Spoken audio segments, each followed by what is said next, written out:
नमस्कार। देश प्रदेश के इस खास शो में आपका बहुत बहुत स्वागत है। मैं हूं आपके साथ जया कौशिक त्रिवेदी। 12वीं के छात्रों के लिए इस वक्त अहम खबर आई है। सीबीएसई ने सुप्रीम कोर्ट में 12वीं के मूल्यांकन का क्राइटेरिया सामने रखा है, जिसके मुताबिक 10वीं और 11वीं के अंकों को 30-30% वेटेज मिलेगा, जबकि 12वीं के प्री बोर्ड के नतीजों को 40% वेटेज से रिजल्ट तय होगा, जो कि 31 जुलाई को नतीजे सामने आएंगे। सौरभ शुक्ला हमारे सहयोगी हमारे साथ जुड़ रहे हैं। सौरभ, लगातार जिस तरह से स्टूडेंट से जुड़ी ये खबर आपने फॉलो की है, अब जबकि ये क्राइटेरिया तय हो गया है, 30-30-40 का रेशो तय हुआ है, ऐसे में 12वीं के छात्र इसे किस तरह से देख रहे होंगे, क्योंकि आगे जाकर उन्हें कॉलेज में, यूनिवर्सिटी में एडमिशन लेना होगा। बिल्कुल बिल्कुल जया, देखिए जो फॉर्मूला बनाया गया है, काफ़ी कंसल्टेशंस के बाद ये फॉर्मूला बनाया गया है। बहुत सारे स्कूलों के प्रिंसिपल से कंसल्ट किया गया, बहुत सारे एजुकेशन से कंसल्ट किया गया, उसके बाद ये फॉर्मूला बनाया गया है। जैसे कि आपने बताया जया कि 40% वेटेज दिया जाएगा जो इंटरनल एग्जाम्स हुए हैं 12th के। इसमें जो इंटरनल एग्जाम्स हैं वो प्री बोर्ड हैं, वो प्रैक्टिकल्स हैं, उनको 40% वेटेज दिया जाएगा। 11वीं के फाइनल ईयर के रिजल्ट्स को, जो नतीजे हैं, उन अंकों को 30% का वेटेज दिया जाएगा। और 10वीं में जो 3 सब्जेक्ट्स जिसमें छात्रों के सबसे ज़्यादा नंबर हैं, 5 सब्जेक्ट्स होते हैं, मान लीजिए हिंदी, साइंस और मैथ्स में इनकी ज़्यादा नंबर हैं, तो उन 3 सब्जेक्ट्स को ही वेटेज दिया जाएगा। यानी उसमें भी संतोष करने की कोशिश की गई है कि 10th में जो बेस्ट परफॉर्मिंग सब्जेक्ट्स हैं उनका वेटेज लिया जाएगा। तो ये फॉर्मूला निकाला गया है। और जो हमारी बात अभी 1-2 लोग बच्चों से हुई है या टीचर से हुई है, उनका कहना है कि ये बैलेंस्ड फॉर्मूला है। और कोर्ट में सीबीएसई ने यह भी कहा है कि अगर मार्किंग से बच्चे संतुष्ट नहीं होते हैं तो उन्हें स्थिति सुधरने पर, कोरोना से रिलेटेड स्थिति सुधरने पर जया, उन्हें एग्ज़ाम देने का भी मौका दिया जाएगा। अगर बच्चे संतुष्ट नहीं है तो वो एग्ज़ाम दे सकते हैं। और 31 जुलाई को नतीजे घोषित किए जाएंगे। यानी 31 जुलाई के बाद, जो चूंकि दिल्ली यूनिवर्सिटी ने जया पहले ही साफ कर दिया है कि वो एंट्रेंस नहीं कराएंगे, वो 12वीं के जो रिजल्ट्स हैं उसी के हिसाब से एडमिशन्स लेंगे। तो ये जो अंकों का, जो 12th के जो पूरा फॉर्मूला बनाया गया है मार्किंग का, ये काफ़ी अहम हो जाता है। अभी शुरुआती दौर, अभी जस्ट जजमेंट आया है, अभी स्टूडेंट्स भी देख रहे हैं, समझ रहे हैं, इवेल्युएट कर रहे हैं, और वो देख रहे हैं कि 10th में 3 सब्जेक्ट्स कौन से हैं जिनमें ज़्यादा अंक आए हैं। तो जैसा कि बताया, अगर हम क्लब करें सुप्रीम कोर्ट में जो एफिडेविट सीबीएसई ने फाइल किया है, तो 40% वेटेज जया जो 12th के इंटरनल एग्जाम्स हैं, प्रैक्टिकल एग्जाम्स हैं, उनको दिया जाएगा।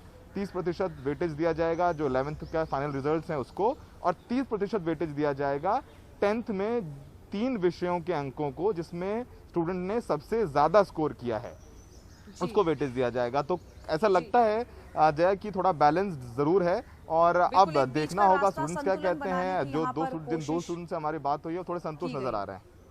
जी जी, बहुत बहुत शुक्रिया सौरभ शुक्ला इस पूरी जानकारी के लिए। एक बीच का रास्ता, एक संतुलन बनाने की कोशिश की है और सीबीएसई ने यह हलफनामा सुप्रीम कोर्ट में दाखिल किया है। 31 जुलाई तक नतीजे सामने आएंगे। अब दूसरी खबर का रुख करते हैं, जो कि महाराष्ट्र के पालघर जिले से है। वहां एक पटाखा फैक्ट्री में बड़ा धमाका हुआ है। 10 से 15 किलोमीटर तक इसकी आवाज सुनाई दी है और ये जो बताया जा रहा है, ये घटना घटी है सुबह 10 से 10:30 के बीच।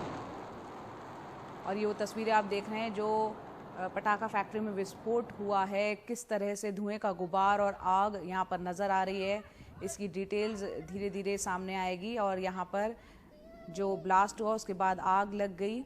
आसपास आप इलाका देख सकते हैं। जाहिर सी बात है, इस तरह की जब फैक्ट्री होती हैं उसे रिहायशी इलाकों से दूर रखा जाता है। सुनील सिंह हमारे सहयोगी हमारे साथ जुड़ चुके हैं। सुनील, ये पालघर जिले में जिस फैक्ट्री में ये आग लगी है, पटाखा फैक्ट्री में, उससे जुड़ी क्या खबरें हैं? वहां पर कितने कर्मचारी थे, कैसे ये आग लगी, क्या क्या जानकारियां? जया, ये जो इलाका है ये मुंबई से तकरीबन 100 से 125 किलोमीटर दूर पालघर में डहाणू इलाका है।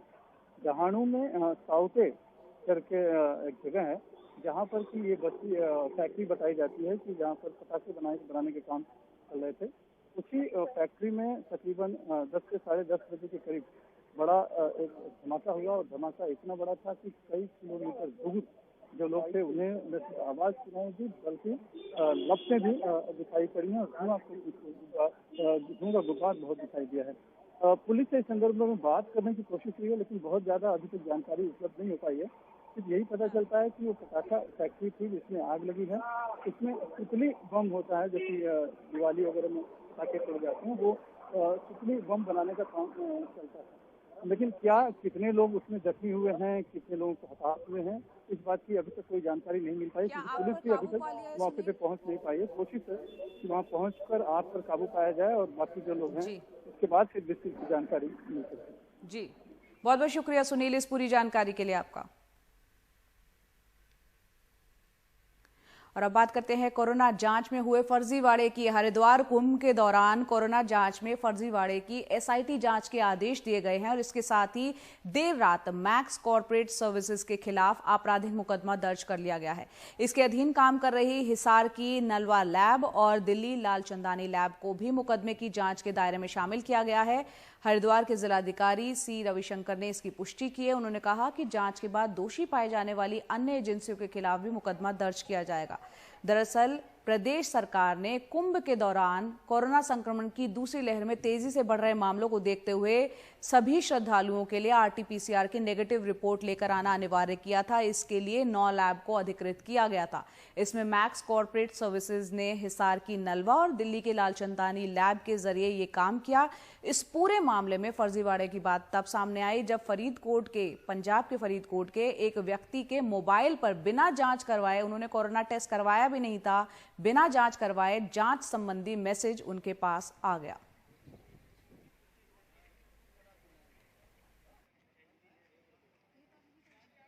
कुंभ मेले के समय पे जो है जितने भी जो यहाँ पे लोग आए थे उनका जो है बॉर्डर्स में और अन्य इलाके में जो है लगातार टेस्टिंग करने का जो है विभिन्न प्राइवेट लैब्स को जो है एम्पैनल किया गया था। इसमें कुछ महिला प्रशासन की ओर से कुछ लैब्स को हायर किए थे और कुछ जिला प्रशासन की ओर से हायर किया गया है। इसमें एक लैब के ओर से इस प्रकार का अनियमितता किया करके एक कंप्लेंट प्राप्त हुआ है। उसमें अभी एक उच्च स्तरीय जांच कमेटी गठित किया है जिसमें सीडीओ अध्यक्षता कर रहे हैं और वरिष्ठ कोषाधिकारी और जिला विकास अधिकारी उसमें सदस्य हैं। वो 15 दिनों के भीतर जो है वो पूरा जांच करा करके रिपोर्ट देंगे। अभी वो जांच का कार्य जो है गतिमान है।